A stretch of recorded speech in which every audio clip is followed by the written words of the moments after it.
step into the consumer shoes. While many people say this, but very little do actually implement it and know what it actually means. I was also doing B2B, I was doing B2C and direct selling. That really helped me understand customer psychology, how people react to certain things, what experiences are they looking for. While most people were looking at it from an executional lens, I was looking at from a bird's eye view. People don't buy because they like a service. They buy something from you because they believe that you're a partner with them to be able to achieve what they want to achieve. There is no one size fits all approach, but keep on trying, keep on experimenting.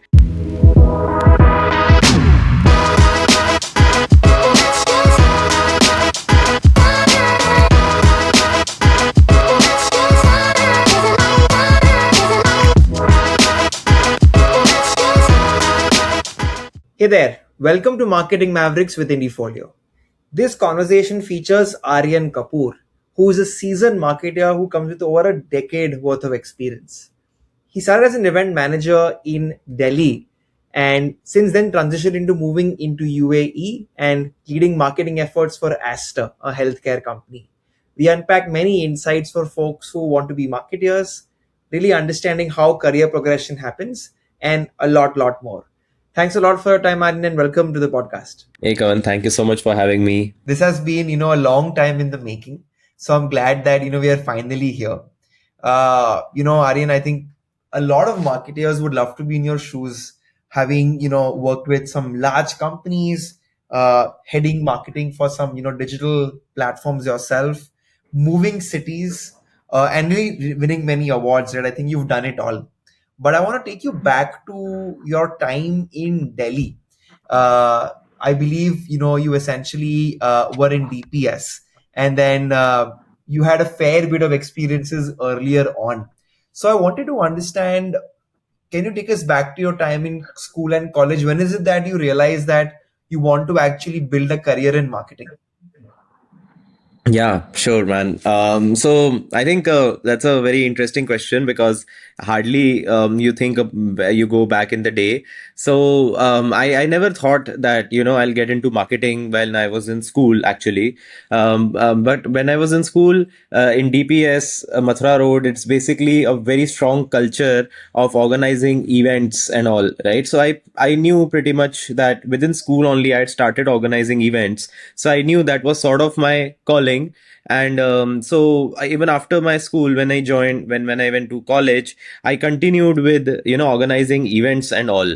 Like organizing farewells, freshers, many, and then bigger scale events as well. So then we continued for almost, I think, 3 years. I was into events. And then but then events was really helpful for me to realize that getting me to talk to people, uh, peer-to-peer selling, person-to-person selling was something that I really learned from events because and then also getting sponsors for the events. So I was also doing B2B, I was doing B2C, and direct selling as well. So that really helped me understand, I think, customer psychology, how people react to certain things, how people perceive certain things, what experiences are they looking for. And given that DPS Mathura Road is, comes from a certain perception of a school in South Delhi and everything, so that also gave me an idea of what people in, let's say, the upper middle class segment and above are sort of expecting from their experiences in life as well. And how do you sort of communicate with those? And then in my college, I was in Delhi University, drastically different crowd from what I had interacted with in DPS Mathura Road. Because in Delhi University, you get all types of people from all parts of Delhi, all walks of life. And so that was another learning experience for me to how to, interact with such people. And I remember my first gig that I did was actually I hosted the entire freshers, right? So and there were thousands of people out there and coming from different walks of life, and I was out there standing on the stage with a mic in my hand, and trying to talk their language, trying to keep them engaged. So talking from to one person, then talking to one company, and then talking to thousands of people on a stage. I think it all boiled down to communication for me in some way or the other. Right. So at that time, I'd never imagined that communication in itself would be a big stream that I will be sort of, leading my life in. But yes, that was, I would say, definitely the backbone of everything that I did in my school and college. Fantastic.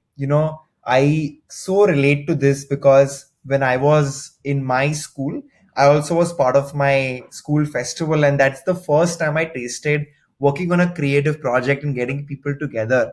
So, I really urge all the young listeners, listening to this, that please take part in these college festivals and events. I think a lot of times people shy away from it. They're like, nahi, it's not my cup of tea. But I think if you're somebody who's really curious about marketing, that's honestly one of the first things you could end up trying. Aryan, then I want to actually talk about um, the first jobs, right, for a marketer. A lot of our listeners are probably in the last year of their college, and or maybe are young folks in the workforce. And there's a lot of advice which is thrown around. Go to the agency side, do sales. Sometimes today freelancing is also an option, and you've done it all. So can you tell me what's a framework I should use as a young person on getting my first job? What should be the job like? Hmm. I mean, you have very little to no choice if you are really like, if you're, so there are two basically trajectories that you can take after your graduation. One is obviously to go for masters, right? Do your CAT and all, crack CAT, get into like a premium B school and get placement from there. I would say, while some would like to disagree, I would say that's the easy mode of life, right? That's a sure shot thing that you put in that kind of effort in your exam, clear that, get into a college, and you will get placed somewhere, right? But I believe what flavor it lacks is the exploration flavor, right? While you're putting a lot of effort in clearing that exam, because I also studied for that exam, right? But then when the placement companies come, they come with those are very, very process oriented companies, right? That their operations are running seamlessly, the processes are in place, and they are getting the creme de la creme to sort of fit in those processes and make sure that they run seamlessly, and then reaching them to a point, grooming them to a point where then they are creating new processes within that enterprise, right? So that while that's one way of life, I would say the other way of life is that you experience everything by yourself, right? But the drawback of that is that you obviously don't get paid heavily from the get go, right? As opposed to if you were taking a placement from a B school, you have to start small. I remember my first payout was 10,000 rupees at that time when I'd taken an internship. So it was not even a job. And imagine, after having 3 years of experience under my belt, being a topper in my school and my university, and I was also pursuing actuarial science while I was in college, and I also studied law for a year. So I explored almost everything when it came to education and finding the right career for me. But Wow. yeah, and after doing all of this, I go and tell my parents that I want to do this internship for 10,000 rupees, and they're like, man, your fuel costs more than that, just the commute, and that is if we are giving you the car. So if you were to commute by yourself, that would be, even like, you wouldn't even be able to take out money for that. So I think that was where I started off from, and I would say that if you have even the minimum of resources, it is worth a shot. That you cannot earn the kind of money that you aspire to from day one. But what's important at day one is to get down there, get your hands dirty, and even if it's an internship, take multiple internships, grab that experience, take the learnings from there.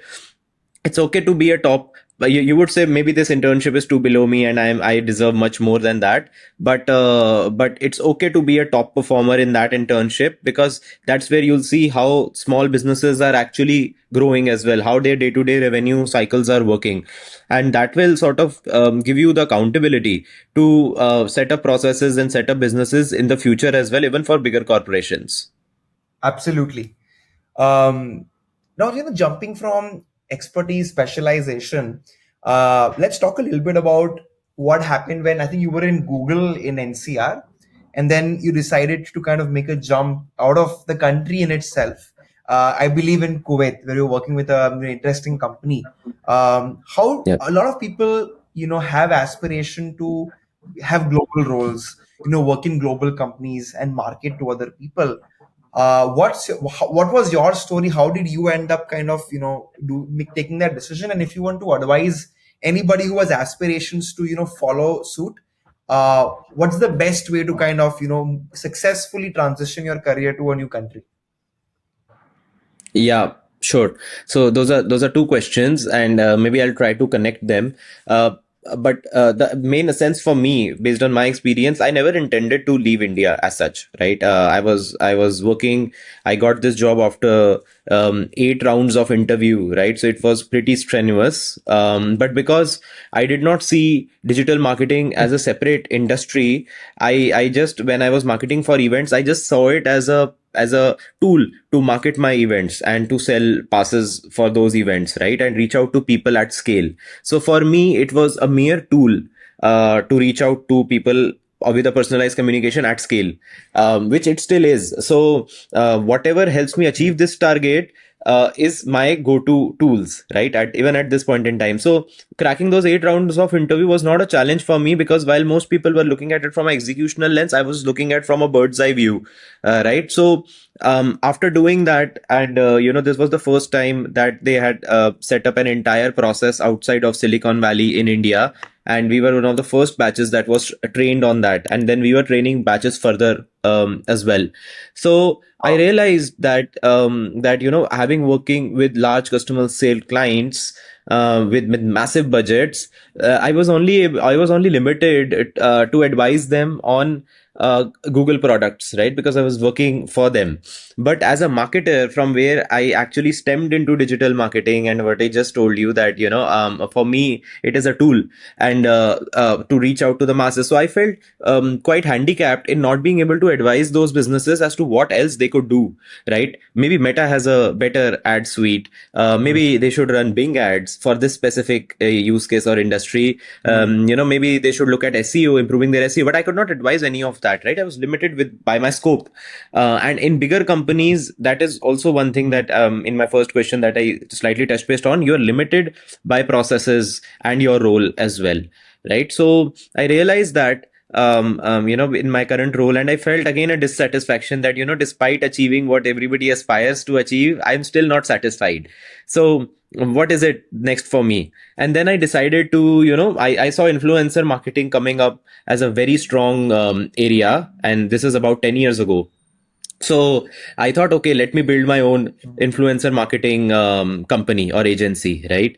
Or a e-commerce sort of with influencers. So while I was building this, one of my reference came to me and said, "Hey, there is one company that's hiring on a similar line. They are also influencer marketing based e-commerce platform.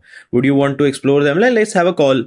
So I had a call with them, and my manager at the time told me that you'll have to come to Kuwait for this role, and I was not ready for that. I knew nobody in Kuwait. In fact, 10 years ago, even my parents, when I told them Kuwait is something that I'm looking at, they were like, why? Or most people in India, they go to US, Canada, UK. Even Dubai at that time was not that popular. So they were like, why Kuwait? I'm like, because it's just the same. It just happens so that the industry that I am exploring and the kind of platform that I want to build, they're already building that in Kuwait. So might as well go there, see what's happening, see if I can help. And hold behold, I was there for about 3 years. And this platform Bouticart ended up becoming one of the biggest social e-commerce actually in the world. So, and it's still dominating the GCC market in terms of, makeup, luxury, perfumery, all of that. So, I think it's again, because they were also going with the basic fundamental of engaging the audience in the best possible way. And they not just ended up engaging the audience, but even the people that were working for them, right? So, we ended up working in a country like Kuwait, where I had no friends, no family, no background, no history. I remember my manager and I would go every weekend to watch a movie, and it was 6 days working for us, thankfully. Otherwise, we wouldn't have known what to do with the rest of the 2 days. Right. So while I was there, but then while I was in boutique art, I still kept on learning. Right. It was an app first business, so my job was to literally do everything right over there. And at that time, app marketing was just flourishing. Right. It was, so my job was to not just implement the things, but also keep learning the new things that were happening out there. Right. So I think the learning still continued, Hmm. but I went in a top down approach to figure out what I needed to learn rather than a bottom up approach as to learning first and then implementing. So I learned where the business use case was, what was required to be done, and from there I identified the learning path for myself. And I think that was one key differentiator as well, which sort of helped us scale to the levels that we did scale. I think uh, having an idea of what interests you and where you can learn more is a big theme I see in your entire journey, where you were curious about something, you found an opportunity and just went at it. I think a lot of people just kind of get stuck understanding what to do next. So this is like super cool, that you were actually actually end up chasing an insight and being part of a journey of a company which became one of the leaders in the category you wanted to operate in. Um, Aryan, I want to now talk a little bit about what you're currently doing, right? One very important focus area for many marketers today is obviously performance, and you're heading a lot of digital efforts for Aster, which is one of the fastest growing conglomerates in the GCC region. If I'm not wrong, I think you've built an extremely smart marketing playbook which got millions of installs for their My Aster property. And I would love to learn from you, what's a general playbook which I can employ if I was to do performance, right? First up, is performance right for me? How do I know that? And then what's a good 0 to 1 strategy if if I'm just starting?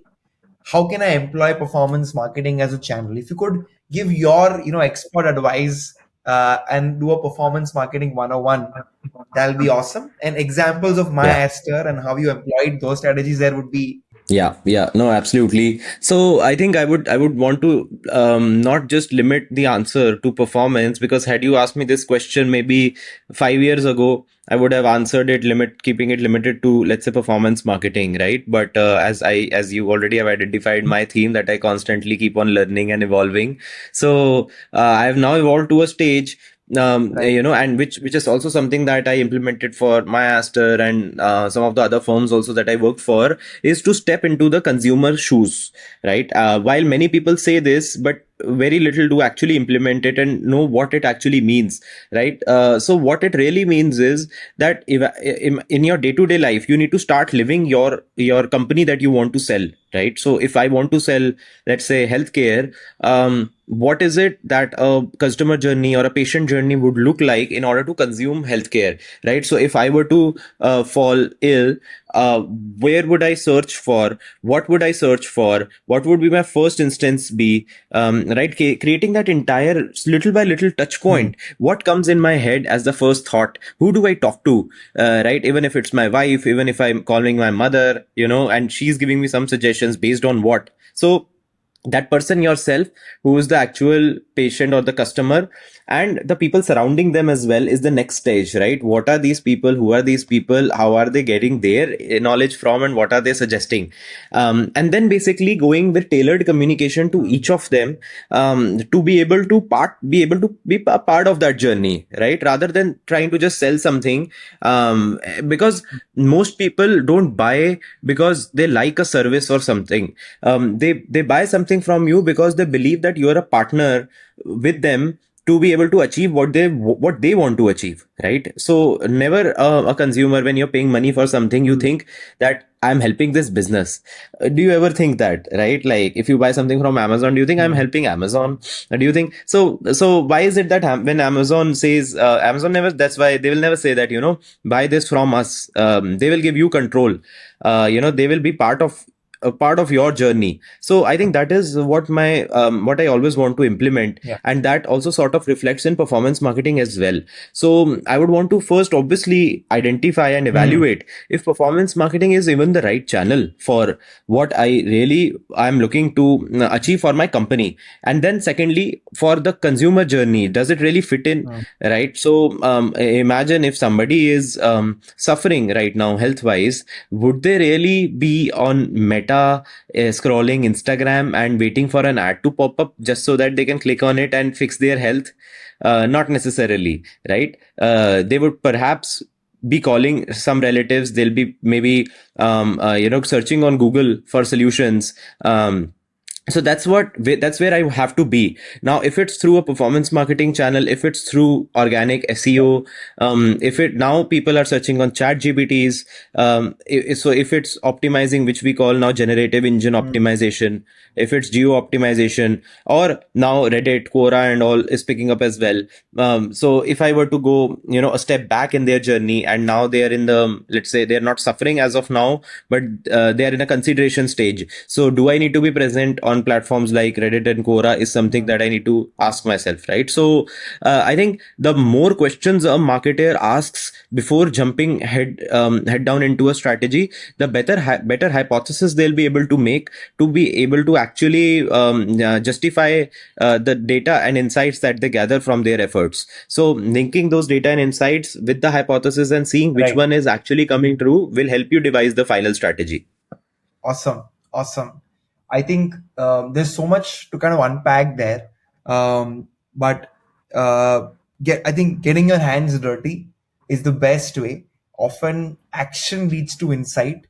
Insight doesn't lead to action, right? And that's, I think, what AI is all about. Like just do something and you'll eventually realize where, that magic, is there for you, for your career, for that time. We're almost at time, Aryan, so I want to jump to the last part.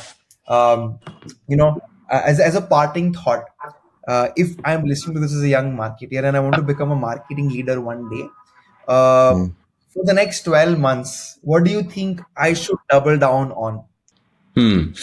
Yeah. So I mean, if you want to see, first of all, in 12 months, I don't know how you'll become a marketing leader. I still am not a marketing leader after 12 years. But I think what you could do by yourself is, not much has changed, by the way. If I were to look at it, 12 years ago, I also started things by, signing up for a course, and then going back to getting my hands dirty. But literally, I created a website for myself. I got a friend who was an astrologer, and I told him, hey, invest 1,000 rupees, and I will put 500 rupees, you put 500 rupees. If you get customers, then we will share profit, right? And so I started running lead generation ads for him. I created one landing page for him on my own website, on my own, using WordPress, right? So then I started creating content for him on Instagram, right? So while you are saying all of this, you're actually learning web development, the backend. You're learning performance marketing. You're learning social media marketing, and while you're also making a website, you're optimizing your landing page. You're realizing what people are doing while searching on Google. So automatically, you are also learning SEO. And if you're doing this for even 1 year, right, Hmm. it's not like you will not find a single client, right? Like I remember, even only in the first week, we got 2 clients.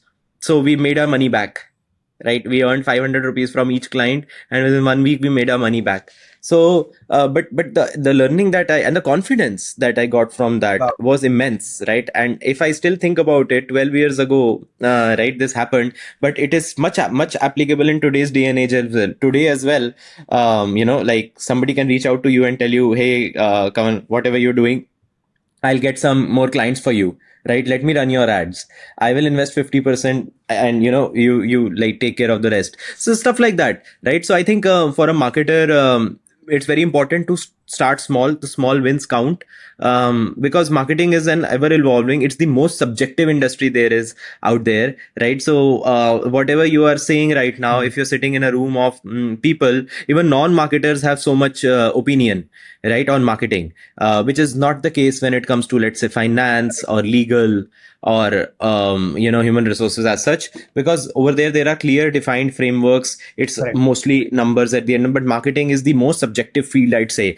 But it's experience that backs objectivity. So experience you can actually gain by yourself. So this is a blessing as well for marketers, that everything is so accessible to us, that we can actually take those baby steps from our side and then continue the learning, right? I think what's also important is getting a mentor of sorts, right? So if you're doing something, if you're experimenting with something, and getting more than one mentor is also something that I'd recommend, right? That's all right in those specific fields. And it's just that what are you giving them in return as well, right? So for example, if somebody were to come to me tomorrow and say, hey, I'll handle your LinkedIn for free, right? Uh, and for a month, let's say, I will, of course, I will write posts for you. I will understand your niche. I will write posts for you. I'll get them approved from you, and I'll post them for you. Just let me do this for a month for you. Why will I say no? Right. So that's how you land with mentors, right? It's such an easy way to do it. So those are kind of crafty ways. It's just that the willingness should be there, the energy should be there, and the effort should be made in that direction.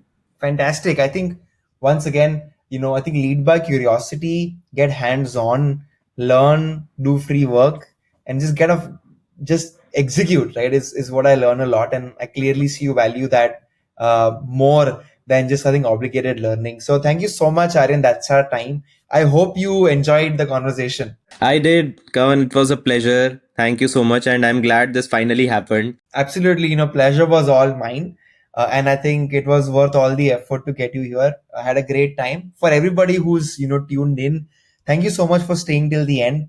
If you'd like to hear another marketing leader like Aryan, please like, share, and subscribe. And a new episode will come out very soon.